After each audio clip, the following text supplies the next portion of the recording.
Good morning. It's Jeffrey Christian of CPM Group. It's not quite 10 a.m. on Tuesday, May 7th here in New York. I want to talk about platinum today. The markets, gold and silver, are off a little bit. Gold's off about $7. Silver's off about 8 cents.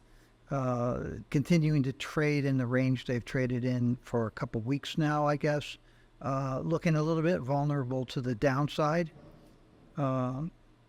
Platinum and palladium. Platinum is 983. Palladium's 981 right now.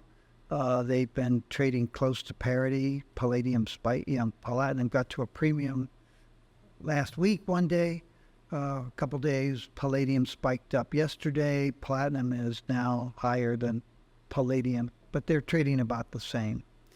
The title here is Platinum is Not in a Deficit. And the origin of this, people have asked me to update our view on platinum for some time. And we will. And the contents of this presentation is distilled from a market alert that CPM Group sent to its clients last month. This is an abbreviation of what we were saying. And if you want to receive market alerts or other valuable research, contact CPM Group and become a client. The market alerts are specifically for CPM Group's clients. Market commentaries are more broadly distributed.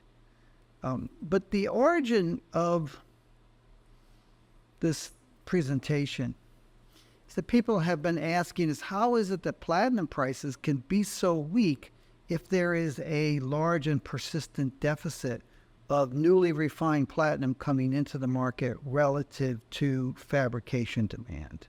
And people ask us to try to rationalize this seeming discordance.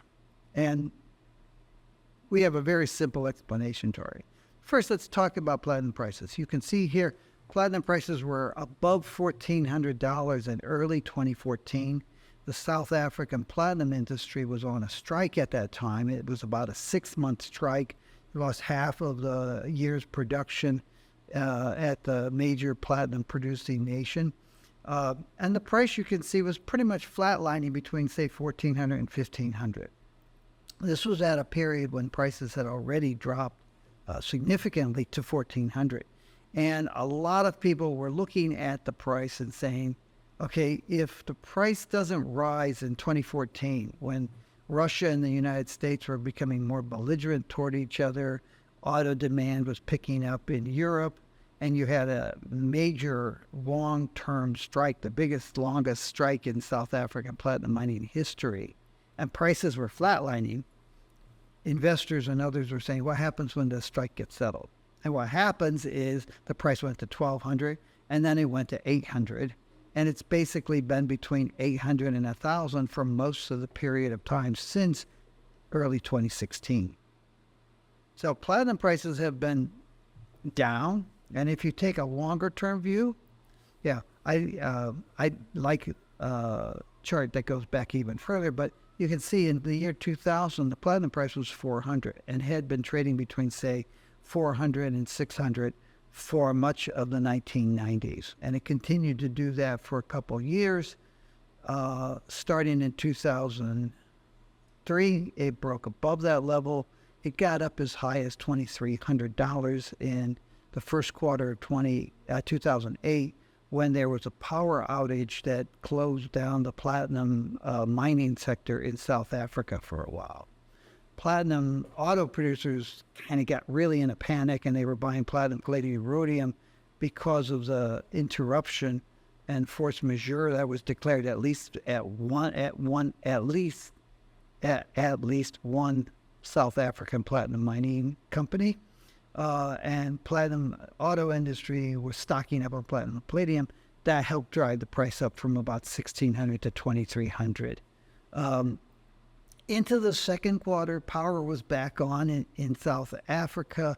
Production was picking up, but we were we were actually 6 months into the Great Recession.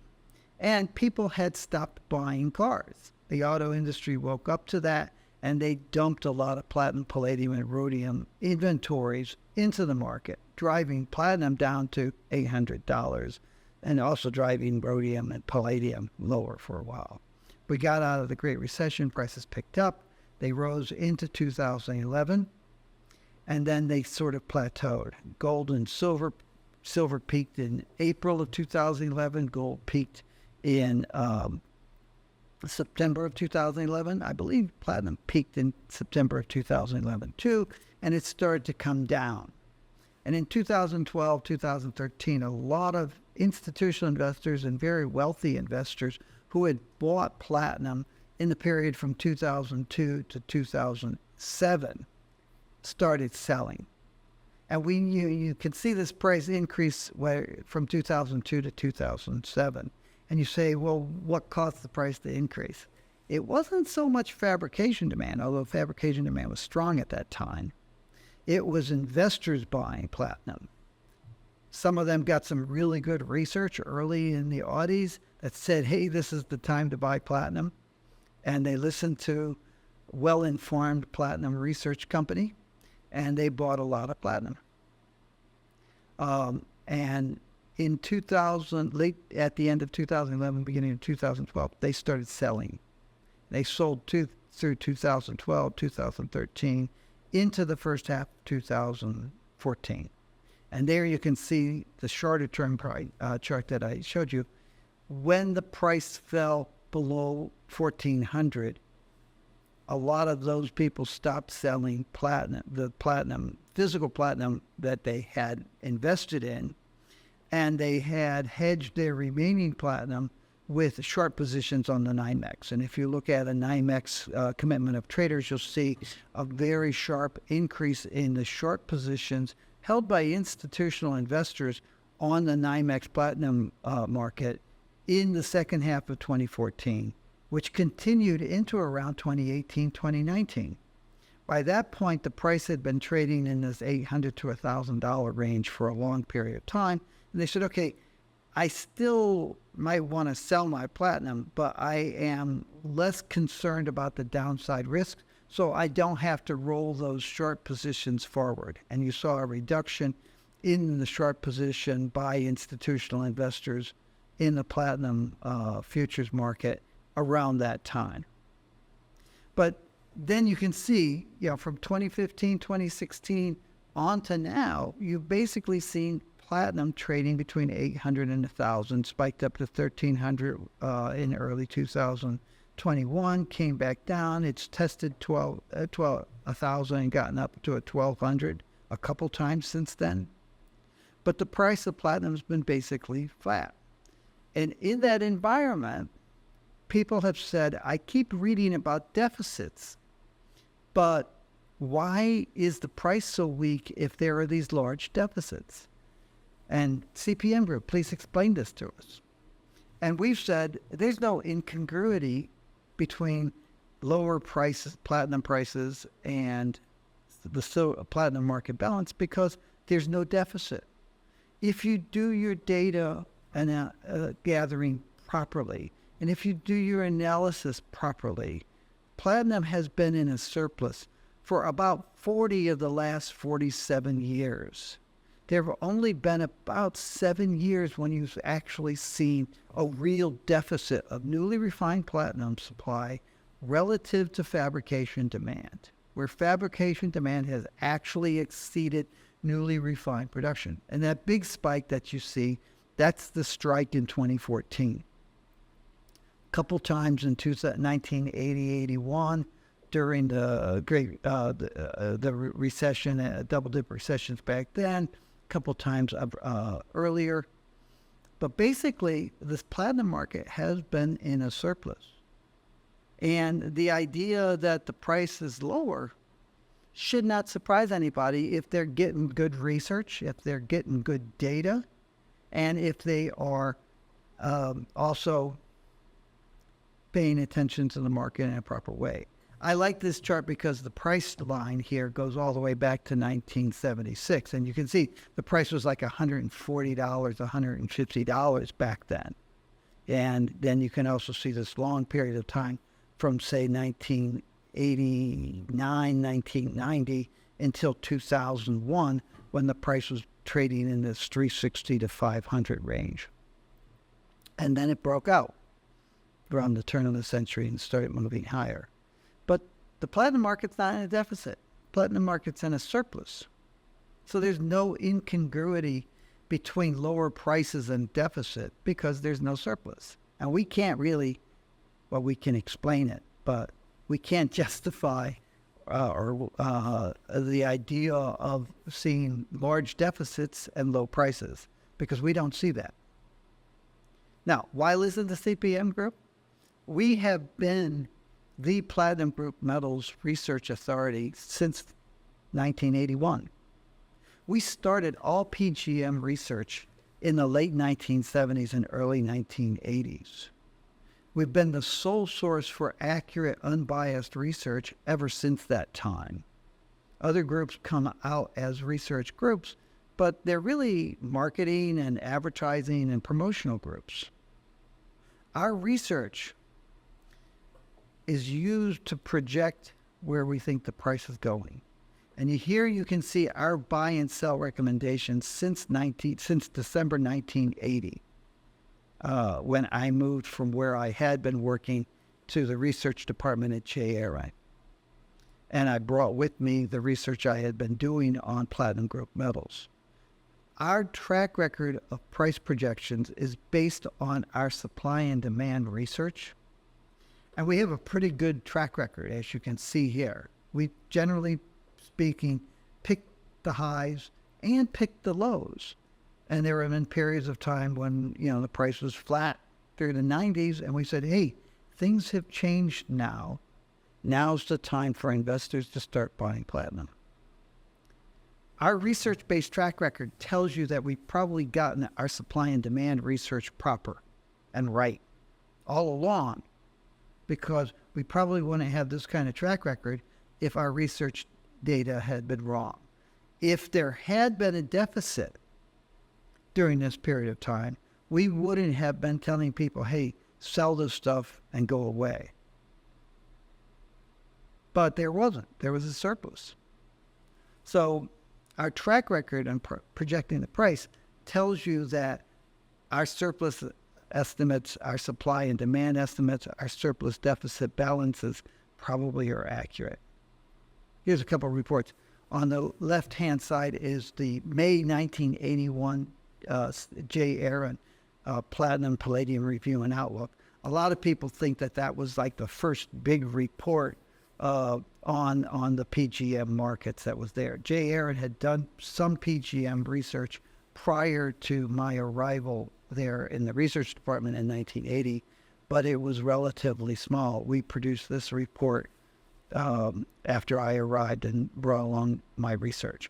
And then on the right-hand side is a 1998 version of CPM Group's 10-year projections of platinum, palladium, and rhodium, which we have been doing every year since the 1980s.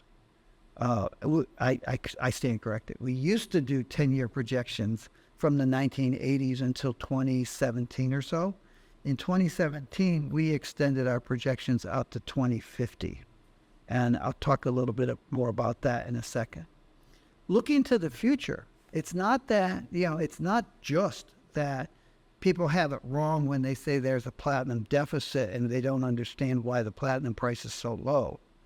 They also go off into the future and they say fuel cells are going to use 500,000, 1 million ounces of platinum. And in fact, platinum producers and their marketing agents have been saying that since the late 1970s.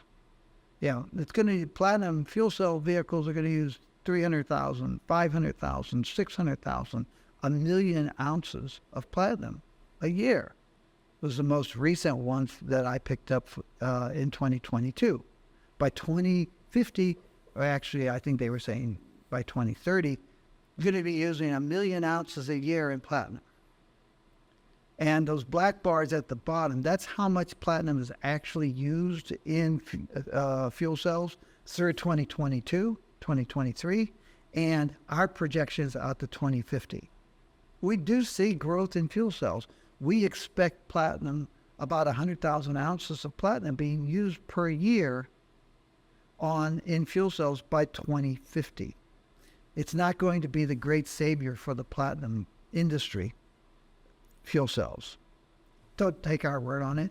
On the left-hand side, these are the International Energy Agency's projections under two different scenarios. The yellow bars are what they call, I don't know what they're calling it. The yellow bars are if everybody lives up to their Paris Accord agreements and they go to a zero emission world by 2050. And you can see, 18, 19,000, 20,000 ounces of gigawatts, not ounces, gigawatts of electricity being produced by fuel cells under that scenario. The orange bars are what they call the stem, which is if we look at how things have been going for the last 10, 15, 20 years, and we say, let's assume that people fall short of their Paris Accord agreements or promises, and they do what they've been doing since the Paris Accord, then you're going to see much less platinum being used in fuel cells and much lower output of fuel cells.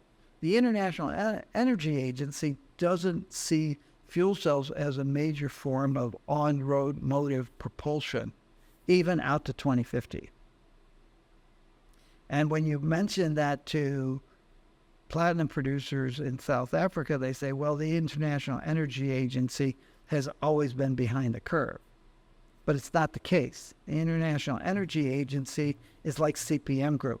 It's paid to do research and get its projections right.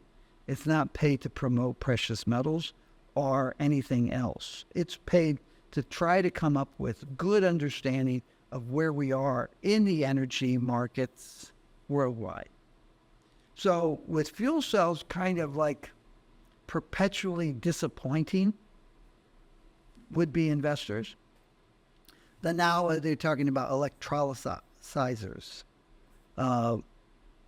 They call them electrolysers in England and South Africa. We call it electrolysis in the United States. And they talk about using platinum or platinum iridium electrodes to electrolyze water to create hydrogen for a hydrogen economy. And here again, you can see with the IEA projections, a lot of use by 2050 if everybody lived up to their Paris Accord agreements and we moved toward a zero emission world by then. But with the little orange slivers at the bottom, very little in the most likely scenario. So electrolyzers and fuel cells probably are not going to be large platinum users. And in fact, the IEA took it a step further and said, by 2050, we think the largest use of platinum in the energy complex will be in auto catalysts cleaning up petroleum and other hydrocarbon exhaust emissions. So they're in line with us. We think that you will lose maybe half of the light-duty vehicle market between now and 2050 to electric vehicles and hybrid vehicles, which will still use platinum to clean up the exhaust from the ICE engines in there. But that, half or more of the vehicles will still be using catalytic converters to oxidize and reduce harmful emissions in vehicles that still burn petroleum products. So there's good news on the horizon. Platinum's not going away. And that good news is predicated on the bad news, which is that we are still going to be using petroleum products as our major source of energy in the year 2050. But you will see a diminution of the amount of PGMs being used in fuel cells. Now, you put all that together, and why am I talking about it? There is a real danger to believing inaccurate marketing hype. The costs are very high when investments are misallocated, both in the private sector and in the government sector, based on inaccurate current market views and hopes that platinum prices will spring higher when, quote, the market wakes up to the fact that there's this ongoing deficit. And the government in South Africa is getting a lot of pressure to put money into what probably will be failures of industrial development. And they're doing that because they need the jobs that the platinum mining industry has that are under severe pressure and have been under severe pressure for a couple of decades now. Platinum, the South African government, society, and economy need those jobs. And the South African government is being encouraged to spend money on industrial application development that probably will not turn into commercial uses for platinum. And private investors are also falling prey to that. CPM Group, as I said, we have our long-term report. We take the projections for platinum, palladium, and rhodium, supply, demand, and price out to 2050. If you're really interested, you can buy that report. You can ask us for a table of contents and information. If you are really interested and you want that report plus also other research that CPM Group produces, as well as consulting to help you manage your exposure to PGMs effectively. If you want to get onto that price buy and sell projection chart that I showed you earlier, and you want to ride that wave, contact CPM Group. One management note, we had been planning to release the Silver Yearbook next Tuesday, the 14th of May. We'll still have the report done by then, but we probably will not have the briefing and release the report until May 23rd. There are just some logistical issues that have come up, and we decided to give ourselves another 9 days or so to get those logistical issues behind us, and then we'll do that. If you want to attend the online briefing, here's a link for the CPM Group Silver Market Outlook, which will be on May 23rd. You can sign up to plug into that webinar. We released our Gold Yearbook in March. We will release our Platinum Yearbook in the middle of July. Yearbooks cost $160 each. They're ebooks, so you get them upon purchase, and you can print them and have them bound if you wish. And they are the definitive source of accurate, unbiased research that then goes back decades. The yearbooks have discussions about where we see the markets going in 2024. If you want longer-term projections, if you want 2-year projections, those are in our Precious Metals Advisory, a monthly subscription report. And if you want longer than 2 years, you go to our longer-term reports. Platinum and silver and gold go out 10 years. Platinum goes out right now 27 years, 26 years to the year 2050. That's all I have for now. You can go to our website. You can order those reports. You can read some free reads and download videos and PowerPoint presentations over the years. You can send us an email at info@cpmgroup.com, and we'll do what we can to help you manage your exposures, commodity prices, and precious metals prices. Talk to you Friday. In the meantime, take care of yourself and those around you, and be good to the world, and we'll see you then.